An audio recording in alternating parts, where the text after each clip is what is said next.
La verdad que lindo poder conocernos personalmente, fue una experiencia muy interesante la de poder cubrir esos días allá en Roma. Triste, como vos decís, porque claramente la muerte del Papa Francisco fue una despedida triste, sobre todo para todos los argentinos que lo queríamos. Pero bueno, también de mucha gratitud de haber podido tener ese pontificado de tantos años. Fueron 12 años muy intensos, casi 13 años, y después recibirlo León también, ¿no? También. Todo se dio allí, así que bueno. ¿Tu actividad sigue? ¿Estás de paso por Córdoba? ¿Estás de visita? No, ya volví a Córdoba, ¿Ya volviste? Ya volví, acá ya terminé mi curso, ya acá tengo mi trabajo, mi familia, así que ya estoy acá en Córdoba nuevamente. Bueno, ahora con más tranquilidad y un poquito más de tiempo, contanos qué curso hiciste y qué estás estudiando. Yo fui a Roma a hacer una especialización, un máster en procesos de canonización en el Dicasterio para la Causa de los Santos, ¿no? Que es como la oficina que tiene el Vaticano para trabajar lo que tiene que ver con los procesos de canonización de distintos candidatos en todo el mundo, ¿no? Así que bueno, eso fue una instancia bastante interesante. Yo ya vengo trabajando en una causa de una religiosa de acá de Córdoba, la hermana Purita, exacto, que está en el cementerio San Jerónimo. Así que bueno, fue la posibilidad de formarme y especializarme en esto, que bueno, hay una movida interesante también en toda la iglesia en Argentina, ¿no? Y en todo el mundo, naturalmente. Hay una serie de televisión que está en una de estas plataformas archifamosas que justamente trata de dos sacerdotes, un español y el otro no recuerdo de dónde es, que son como investigadores de milagros. Uno es médico y el otro es abogado y están justamente trabajando para ver el hecho de que un ser humano sea santificado, primero beatificado, luego santificado, es un impacto muy fuerte para la sociedad. Es un impacto turístico también acá lo de Cura Brochero. Absolutamente. Se ha vuelto increíble. ¿Haces algo así? ¿Investigás la veracidad de los milagros? Bueno, sí, justamente el proceso es un proceso muy minucioso de discernimiento, de investigación. Lo que se busca es la verdad, ¿no? Totalmente. Si ese candidato... Parece que hubieras visto la serie. Eso es lo que dicen los protagonistas. Bueno, mira. No me sale el nombre ahora, te lo voy a Bien, pero justamente lo que se busca es eso, la verdad, para ver si ese candidato efectivamente vivió de manera heroica las virtudes, o fue un mártir, o ofreció su vida por el Evangelio, ¿no? Eso es lo que se busca. Entonces se hace una investigación histórica, se trabaja sobre los testigos que lo conocieron, se toman los testimonios, o sea, realmente es un trabajo muy minucioso para poder determinar eso. Y luego el proceso de los milagros, ¿no? Que es un proceso aparte. Entendiendo por milagros, generalmente una curación inexplicable, que no puede ser explicada por el estado actual de la ciencia, ¿no? Ahí está. Me quitaste la próxima pregunta. ¿Existen los milagros? Es una pregunta que se debe estar haciendo buena parte de la audiencia ahora. Bueno, sí, o sea, desde una perspectiva de fe, naturalmente que tiene que ver con un acontecimiento sobrenatural, prodigioso, y que en los procesos de canonización tiene que ser demostrado, ¿no? Como un acontecimiento inexplicable por el estado actual de la ciencia. Generalmente son curaciones, pero también ha habido otros milagros, ¿no? Donde se convocan a peritos específicos para determinar que ese acontecimiento no tiene una explicación y luego determinar también el factor teológico si se debe a la intercesión de este candidato del que se está haciendo el proceso, ¿no? Así que es un proceso muy interesante y sobre todo muy riguroso, que eso también da la certeza de que es un proceso serio y que efectivamente los resultados son fundamentados. ¿Dónde estabas viviendo? ¿Estabas viviendo en el Vaticano propiamente? Yo estaba viviendo a 20 cuadras más o menos del Vaticano, de la ciudad del Vaticano. Estaba en la casa de los hermanos de La Salle, que muy generosamente me recibieron. Tienen también casa en Córdoba, así que estaba ahí a 10 minutos del Vaticano. Ahí está. No, pensamos que tenías un problemita en el micrófono, pero ya lo hemos recuperado. Fantástico. El Vaticano, la Santa Sede, ¿la has recorrido en sus interiores? La verdad que sí, pude hacer una visita bastante exhaustiva en la Santa Sede, no solamente, bueno, ya conocía yo en los museos, así que conocer la Biblioteca Apostólica, la necrópolis que está abajo de la Basílica de San Pedro, conocí algunos otros dicasterios también, así que una experiencia muy interesante de poder estar ahí y de poder ver realmente cómo funciona todo, ¿no? turísticamente has tenido oportunidad de recorrer las inmediaciones, has paseado por Europa. Sí. La verdad que, bueno, primero Roma estaba estallada de turismo, eso pasa todo el año, claro, ¿no? Pero sí, también recorrí un poquito del norte de Italia, estuve en Israel, estuve en Egipto. Fue una experiencia bastante completa. Lo de Israel fue muy interesante, fue justo durante Semana Santa, así que la posibilidad de vivir la Semana Santa en Israel intensa, ¿no? Fue muy intensa, en un país que ya estaba en guerra, ¿no? Porque ya estaba el conflicto en la Franja de Gaza, fuertemente militarizada toda Jerusalén, y ya tanto al norte no tanto, pero sí Jerusalén estaba fuertemente militarizada. Y bueno, después vino todo el conflicto con Irán, que ya hizo imposible la afluencia de turismo, ¿no? Y en Egipto lo mismo también, fue la semana previa al cónclave, claro, así que muy interesante. Bueno, esta transición entre Francisco y León, ¿qué similitudes y qué diferencias ha podido percibir cuando el tiempo transcurrido, por supuesto, no es tan extenso, ¿no? Yo creo que lo primero es la transición sumamente ordenada, ¿no? Me decía un profesor ahí en el estudium donde yo cursaba, la iglesia funciona muy bien en ese sentido, ¿no? Porque dijimos, uy, se muere Francisco y ahora todos los pendientes que teníamos habrá que esperar, vaya a saber cuánto. En 15 días ya estaba todo funcionando perfectamente, ¿no? Entonces creo que en ese sentido la continuidad está garantizada. Y en cuanto a las similitudes y diferencias, a mí me gusta pensar como que León hubiese sido la elección que Francisco hubiese hecho, ¿no? Probablemente realmente haya tenido alguna... hay mucha continuidad, sí, en sus líneas magisteriales fundamentales, así que en ese sentido creo que hay una continuidad interesante. Yo cuando lo pude conocer a León, vi un hombre prudente, un hombre que escucha, participé en una audiencia que éramos más o menos 150 personas, se tomó el tiempo de saludar a los 150, de escucharlos. Entonces creo que, bueno, hay muchas similitudes y continuidad con lo del Papa Francisco, y sobre todo su presencia en Latinoamérica, ¿no? Los años que vivió en Perú creo que lo van a humanizar muchísimo para el rol que va a tener, y le da una perspectiva del sur que quizás un Papa europeo que siempre vivió allá no tiene. Entonces creo que eso es una riqueza interesante. Así que veremos cómo sigue.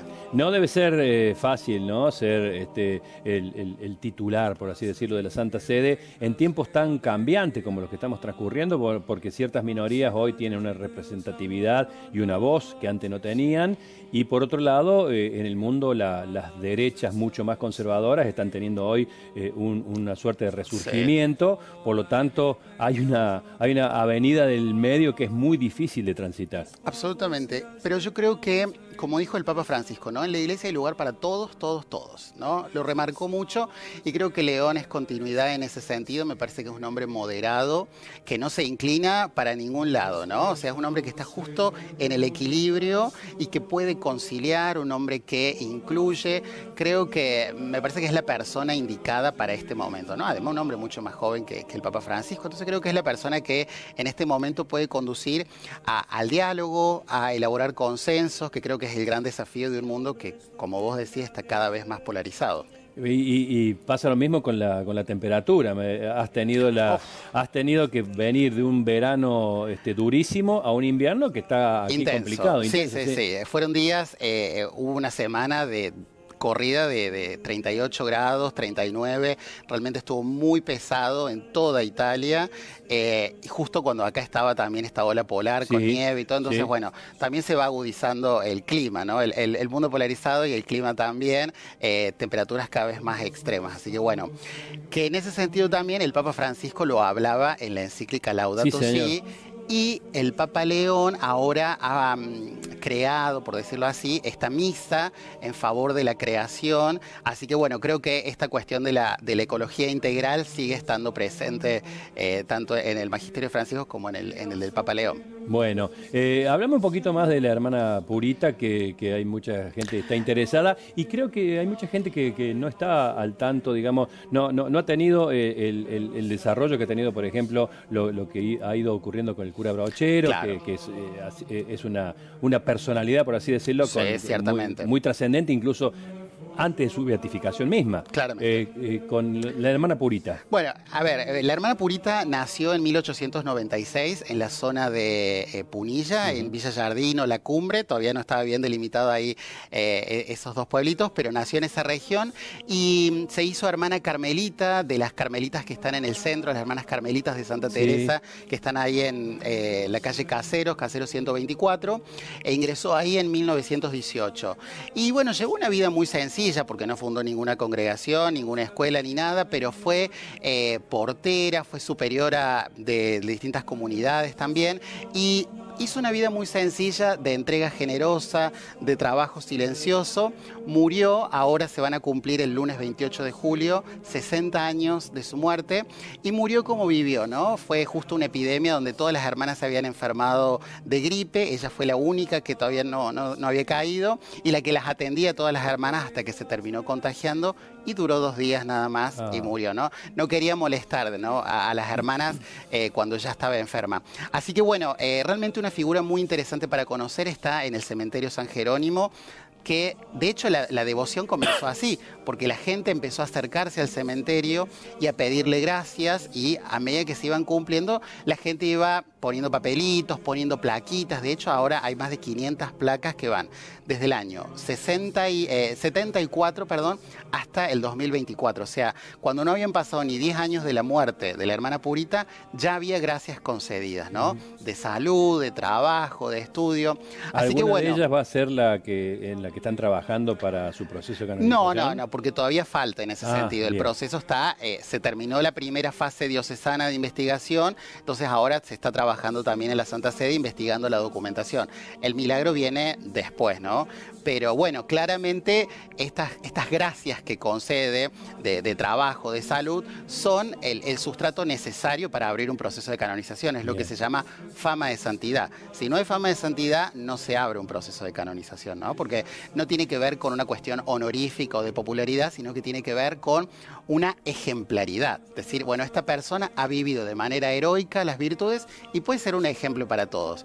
Y en este sentido, la hermana Purita me parece que es un ejemplo contracultural. En este momento que queremos producirnos constantemente, visibilizarnos, ocupar los primeros lugares, la hermana Purita siempre en un lugar secundario, oculto, siempre sirviendo, tratando de hacerle más fácil la vida a todos, ¿no? Creo que es una persona muy interesante para conocer, de acá de Córdoba, bien nuestra. Así que bueno, ojalá que el proceso siga avanzando. Esta etapa es una etapa de discernimiento, ¿no? La Iglesia tiene que ver si efectivamente merece el honor de los altares. Pero mientras tanto, es una vida muy interesante para conocer y para difundir también. Qué interesante escucharlo, ¿no? Qué interesante. ¿Cómo decidiste especializarte en esto? ¿Qué estudiaste? Yo estudié teología y filosofía, de hecho soy profesor, me dedico a eso, y bueno, siempre me interesó la vida de los santos desde chico, y después cuando empecé a trabajar con las hermanas carmelitas, las huérfanas como les llaman allá en Córdoba, en el centro, perdón, bueno, empecé a conocer la vida de la hermana Purita y dije, bueno, realmente este testimonio merece ser más conocido. La causa ya se había iniciado en 1996, cuando estaba el cardenal Primatesta, y bueno, después quedó un poquito ahí parada, así que la hemos retomado junto a Monseñor Arancibia y un equipo de sacerdotes de la arquidiócesis que muy generosamente colaboraron en el proceso. Así que bueno, es un servicio muy interesante que se puede hacer para la Iglesia, ¿no? Evidentemente, con los títulos que tenés y con todo el desarrollo intelectual que has desarrollado, valga la redundancia, a lo largo de todos estos años, ¿en ningún momento te asaltó algún tipo de escepticismo, de dudas, de interrogantes?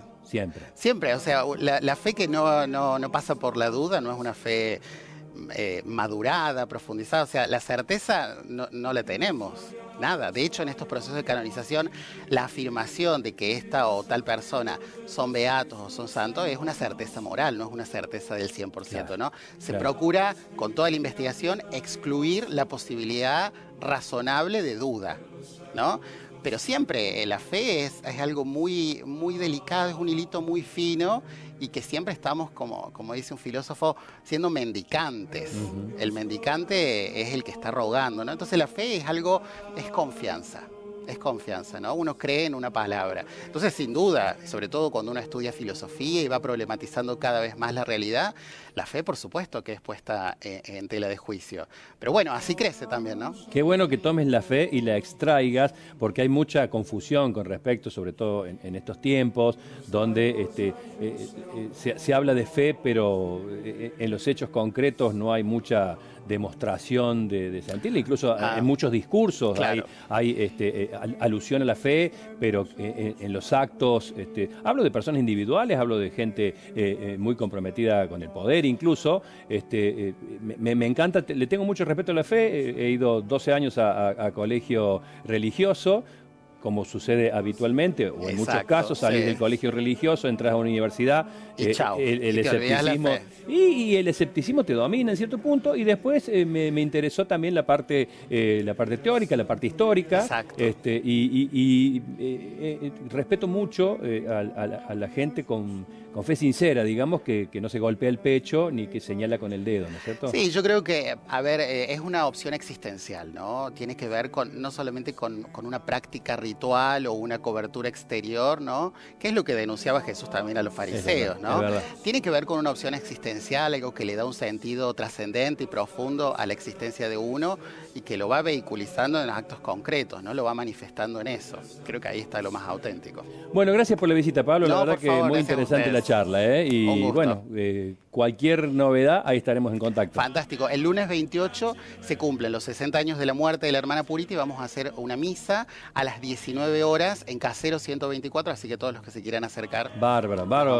Ya más cerca de este acontecimiento te vamos a ir a visitar con el móvil y vamos a... Tenemos ahí el museo.